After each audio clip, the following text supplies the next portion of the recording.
These are the Nike SB Shane O'Neill Pros, a thin, lightweight shoe that costs in the realm of $80 depending on where you get them. With a skater like Shane backing these shoes, I have some serious reservations about the durability and the price point that they sit at. So today, hopefully we're gonna answer if they're worth the money. So to start, these are a traditional vulcanized shoe that have two different options for lace protection. This is the first thing we're gonna cover under tech.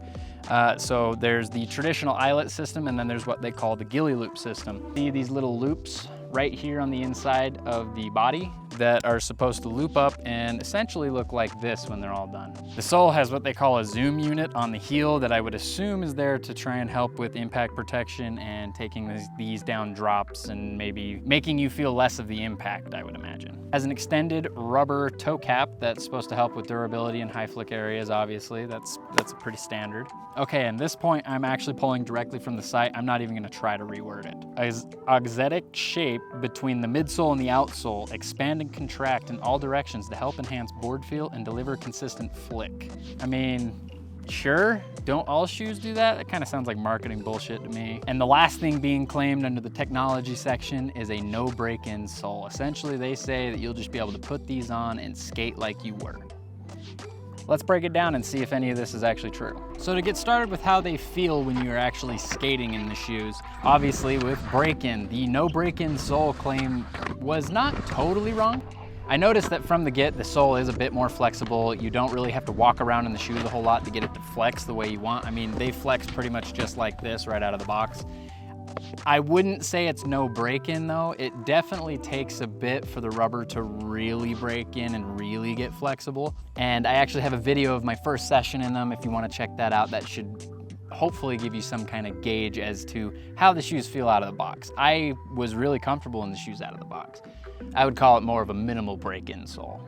Next up, the insole actually has a little cushioned area called a zoom unit. Put this in. This is there to hopefully help cushion impact, I would imagine, because it does have a very, very responsive cushion to it.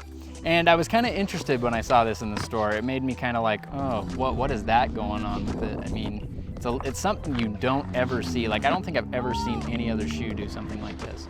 So to start it, my biggest issue with the insole the first week I was skating in them, it was actually the zoom unit, because you can very, very clearly feel it in your shoe through the insole.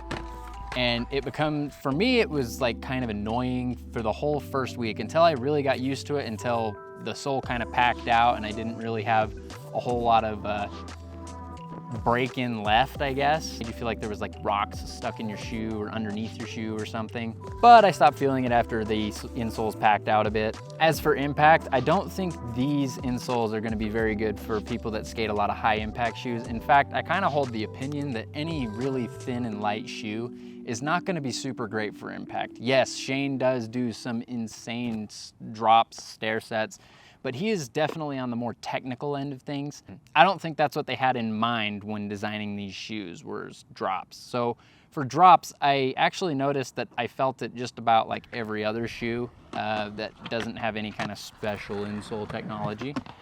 But I did notice on very, very light impact skating, it actually helped quite a bit, like for ledges, rails, stuff where you're jumping up and down and you're not really jumping down a huge drop, but you're jumping up and down, there's some lighter impact. I did notice that my knees didn't hurt as much, and I will attribute that to probably the zoom unit absorbing some of the impact that was going to my knees. They absorbed the low impact stuff really well, and it actually made my knees feel really good. I mean, I have really bad jumper's knee, especially after I have a long skating day, and if I do a lot of up and down stuff like ledges, or I'm really trying to learn or figure something out technically.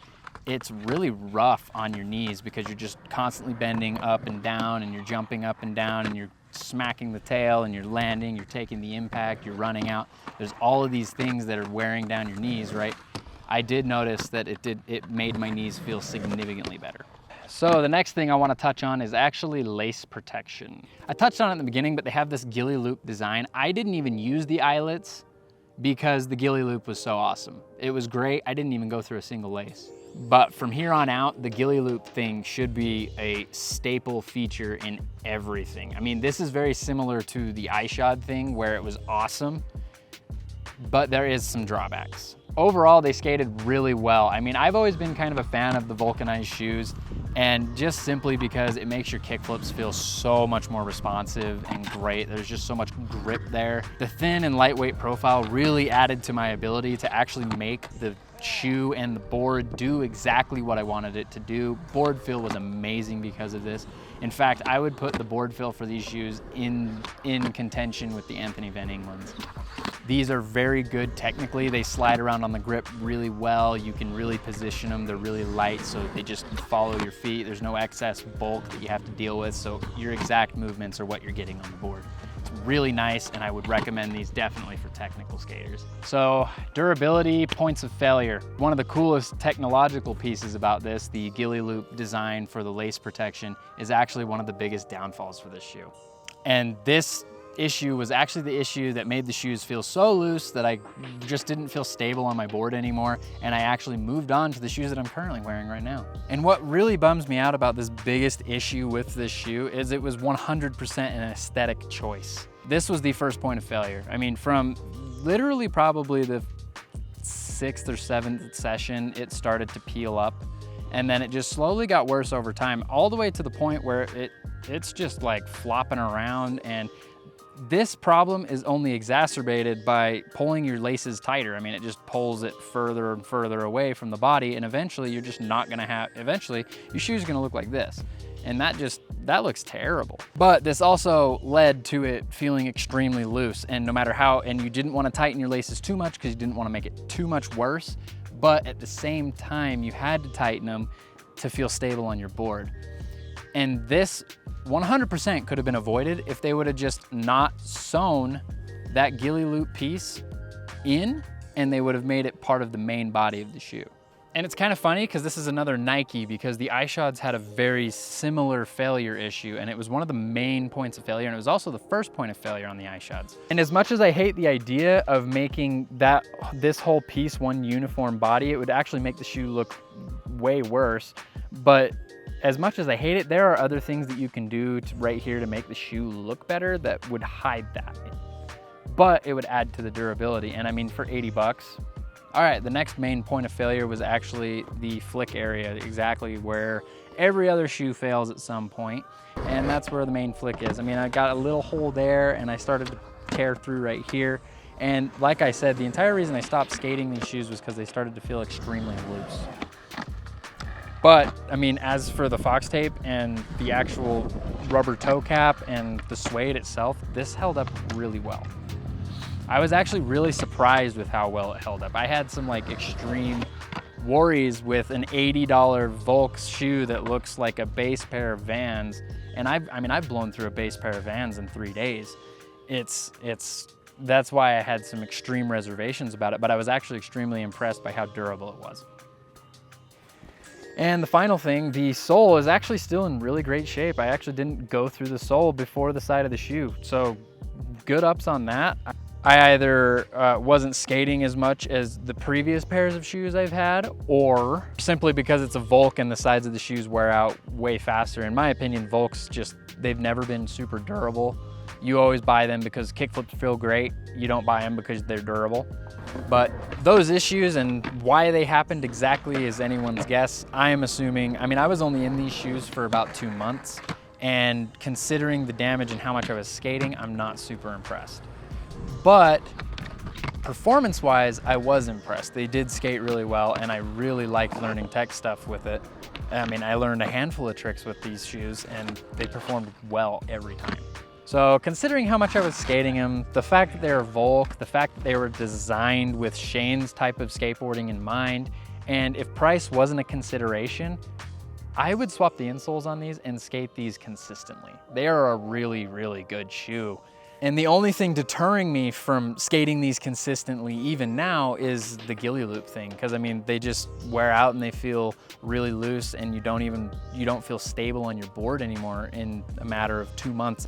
Taking that into consideration, and considering that the Anthony Van England's have a very, very similar feel without the issues, and they cost about the same, I don't know why you wouldn't go with the Anthony Van England's. But I mean, if in the next iteration they fixed some of the issues, I would skate these consistently. Taking price into consideration, I would only recommend buying these shoes if you are already curious about them or there's something specifically that you want to try out. If you are looking for something that's a Volk, that's kind of cheap, lasts a while, and you're just looking to beat the hell out of them, I wouldn't recommend these. I mean, for 80 bucks, you can buy a pair of Vans for 40 that do the exact same thing and will last you about the same amount of time. That being said, I would consider revisiting these shoes again in the future because, I mean, for me, the biggest draw thing is the ghillie lace loop thing, and maybe there's some kind of solution to make that side body piece last a little bit longer because they did skate really well. But like I said, if you're already interested, take a look, check them out. Maybe you'll like them a lot. If you're just looking for something cheap that lasts a while, I wouldn't recommend these shoes. So if you've skated these shoes and you've noticed some things that maybe I didn't notice, or maybe I didn't skate long enough to notice, or you totally disagree with me and you think these are the best shoes on the planet, let me hear it down in the comments. If you enjoyed or found this video helpful, drop me a like and a sub. It really helps out a lot. And I'll see you in the next one.